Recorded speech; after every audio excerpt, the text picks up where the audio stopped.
دیتا ہے پھولوں سے، کبھی وہ رزق پتھر کے بھی اندر بھیج دیتا ہے۔ اور خلیل اللہ جب بیت اللہ کی تعمیر کرتے ہیں، خلیل اللہ جب بیت اللہ کی تعمیر کرتے ہیں، الہی خلد سے اسود سا پتھر بھیج دیتا ہے۔ سرے میدان نہ حیدر کے حصے میں شکست آئے، سرے میدان نہ حیدر کے حصے میں شکست آئے، الہی زباں پر نعرہ اللہ اکبر بھیج دیتا ہے۔ اور جہاں کو اب کوئی ہاتھ نیچے نہیں رہے گا، جہاں کو اما عائشہ کی شان دکھلانے کی بات آئے، جہاں کو اما عائشہ کی شان دکھلانے کی بات آئے، الہی جنت کو بھی حجرے کے اندر بھیج دیتا ہے، الہی جنت کو بھی حجرے کے اندر بھیج دیتا ہے۔ اسے جبار کہتے ہیں، اسے قہار کہتے ہیں، چھپا لیتا ہے جو عیبوں کو، اسے ستار کہتے ہیں۔ وہ شاہ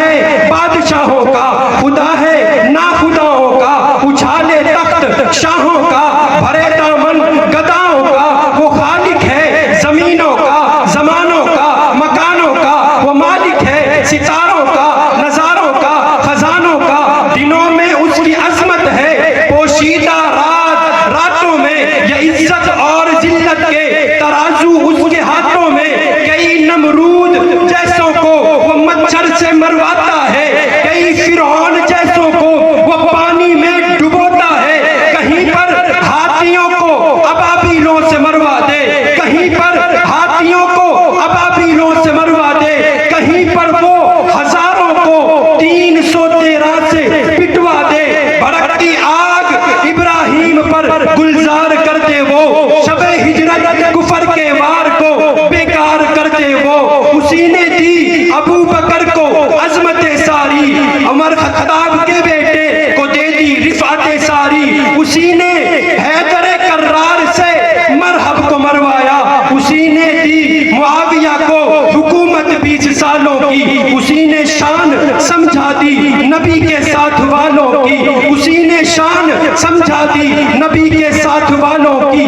اب کوئی ہاتھ نیچے نہ رہے، اسی رب کے لیے حسین کے شہزادے گئے کربل، اسی رب کے لیے حسین کے شہزادے گئے کربل، اسی رب کا قرآن پڑھتے ہوئے حسین ہو گئے مقتل، اسی رب کا قرآن پڑھتے ہوئے حسین ہو گئے مقتل۔ اسی نے ابو حنیفہ کو فقاہت دی، ذہانت دی، اسی نے مالک و احمد شوافع کو امامت دی۔ وہی مولا، وہی داتا، وہی ہے بد الہ میرا، میں اس کا ہوں وہ میرا ہے۔ اسی کو پیار کہتے ہیں، اسے جبار کہتے ہیں، اسے قہار کہتے ہیں۔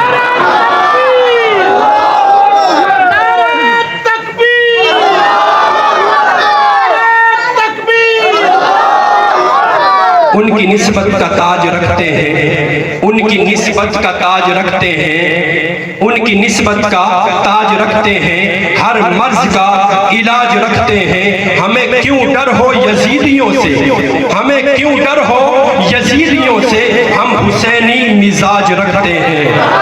ہم انہی الفاظ سے، میں انہی الفاظ سے آج کے پروگرام کے مہمان خصوصی ملک پاکستان کے مشہور و معروف خطیب میری مراد جناب حضرت مولانا اسماعیل شاہ کاظمی صاحب کو مائک پر تشریف لائیں اور خوبصورت حاضری سے، خوبصورت کلام پاک کی تلاوت سے بھی اور اپنے خطاب سے بھی ہمارے قلوب و اذہان کو معطر فرمائیں۔